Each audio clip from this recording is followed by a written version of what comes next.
Good morning दोस्तों, welcome to my channel inlight static GK. आज है 1 जुलाई 2021। 1 जुलाई 2021 को हम लोग बात करेंगे करंट अफेयर के महत्वपूर्ण बिंदुओं पर, जो आपको कंपटीशन में बहुत ही महत्वपूर्ण भूमिका निभाएगा, आपको मजबूती देगा, जिससे आपको प्रत्येक परीक्षा में पास करने के लिए बहुत ही अच्छी भूमिका निभाएगी। तो दोस्तों, हम बहुत दिनों के बाद आपके सामने आ रहे हैं, इसके लिए हमको क्षमा करिएगा। आप लोग इसके लिए बेफिक्र होइएगा, क्योंकि हम जो आपको पीछे का छूटा हुआ है उसको हम लोग मंथली करके रिवाइज करेंगे। हम लोग धीरे धीरे जो 6 महीने बीते हैं इस 2021 के, उसको हम लोग अब रिवाइज करेंगे। तो आप लोग बेफिक्र रहिएगा। चलिए चलते हैं इसी के साथ आज के पहले प्रश्न पे। आज का पहला प्रश्न है, डीआरडीओ द्वारा किस स्वदेशी रॉकेट का सफलतापूर्वक परीक्षण चांदीपुर में हुआ है? तो किसके द्वारा हुआ है? डीआरडीओ की फुल फॉर्म क्या होती है? Defence research development organisation. क्या होती है? डिफेंस रिसर्च डेवलपमेंट ऑर्गेनाइजेशन, जिसकी स्थापना कब हुई? 1959 में। कब हुई? 1959 में, 1958 में। ठीक है, 1958 में। इसका मुख्यालय कहाँ पर है? डीआरडीओ का मुख्यालय दिल्ली में। ठीक है। और ISRO Indian space research organisation का स्थापना 1969 में हुई, जिसका मुख्यालय कहाँ पर है? बेंगलुरु में। डीआरडीओ के अध्यक्ष कौन है? सतीश रेड्डी। तो चलिए, किसका परीक्षण चांदीपुर में हुआ है इसको हम लोग देखते हैं। Option A Pinaka, option B Akash, option C Prithvi और ऑप्शन डी अग्नि। तो किसका हुआ है? पिनाक का। ठीक है। पिनाक जो क्या है? पिनाक एक प्रकार क्या है? ये एक प्रकार का रॉकेट लॉन्चर है। क्या है? रॉकेट लॉन्चर, जिसका सफलतापूर्वक परीक्षण हुआ है, जो एक साथ 44 सेकेंड में ये क्या कर सकता है? 12 रॉकेटों को लॉन्च कर सकता है। तो चलिए, पहले तो हम लोग बाकी ऑप्शनों को देखते हैं। बाकी ऑप्शन है जैसे कि आकाश, पृथ्वी, अग्नि। जैसे कि आप लोग जानते हैं पटना का नाम सुना है ना, उसके नाम पे हम लोग एक ट्रिक के हिसाब से जान लेते हैं कई रॉकेटों के बारे में। तो पटना में पी से बन गया पृथ्वी, टी से बन गया त्रिशूल, ए से बन गया अग्नि, एन से बन गया नाग और ए से बन गया आकाश। इन रॉकेटों को किसके नेतृत्व में बनाया गया है? Doctor APJ Abdul Kalam. ठीक है। तो चलिए चलते हैं इसी के साथ अगले प्रश्न पे। अगला प्रश्न है, जोग जलप्रपात कहाँ पर स्थित है? कौन सा? जोग जलप्रपात कहाँ पर स्थित है? जिस पर 185 करोड़ खर्च किया जाएगा।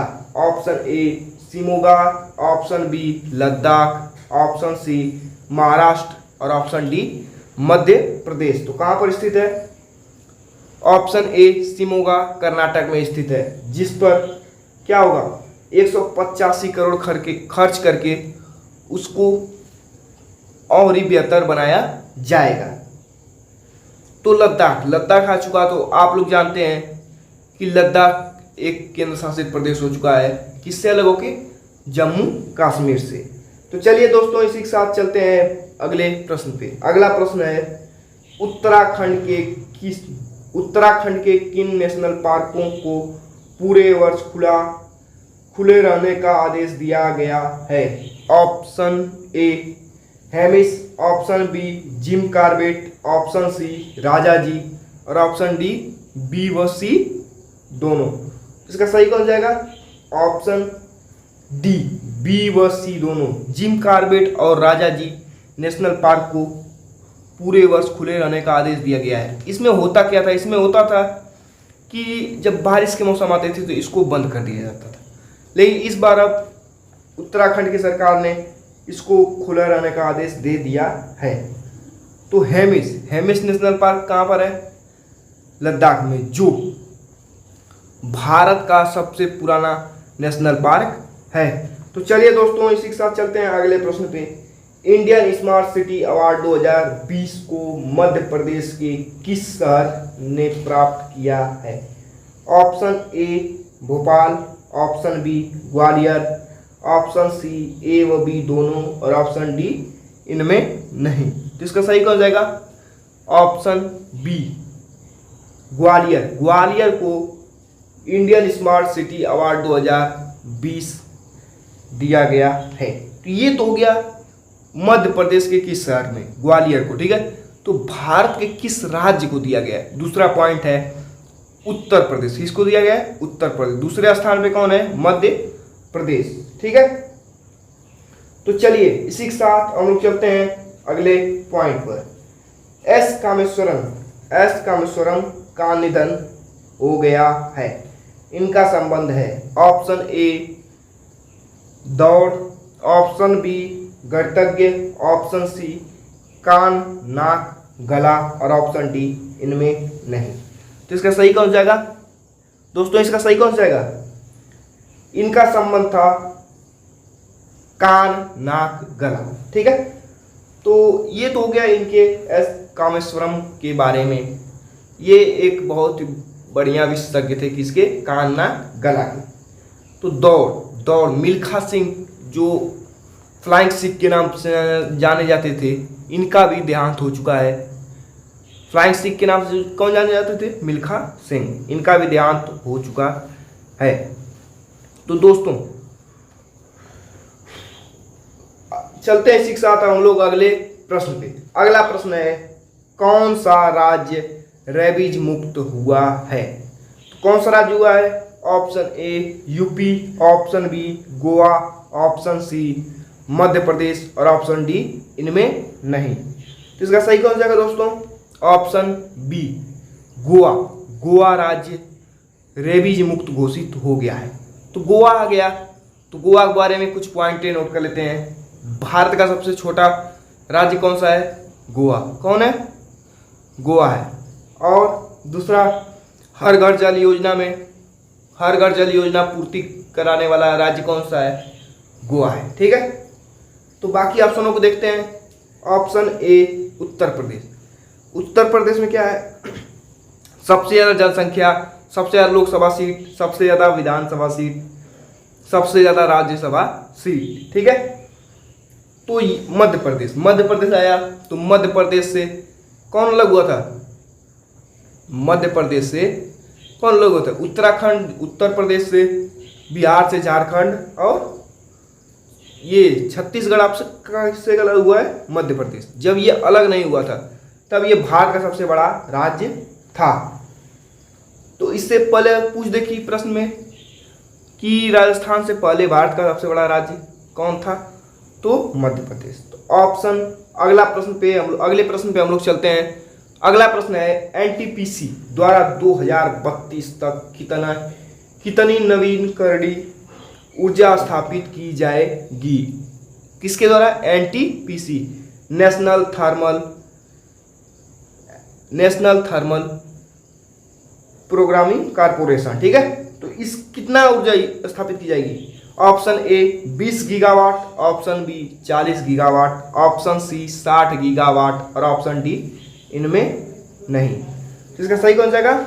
Option C 60 gigawatt. चलिए चलते हैं इसी के साथ अगले प्रश्न पे। अगला प्रश्न है किस तीरंदाज ने पेरिस फ्रांस में हो रहे विश्व कप में लगातार 3 स्वर्ण पदक जीते हैं? तो option A Deepika Kumari, option B Deepika Padukone, option C A व बी दोनों और ऑप्शन डी इनमें नहीं। तो इसका सही कौन जाएगा?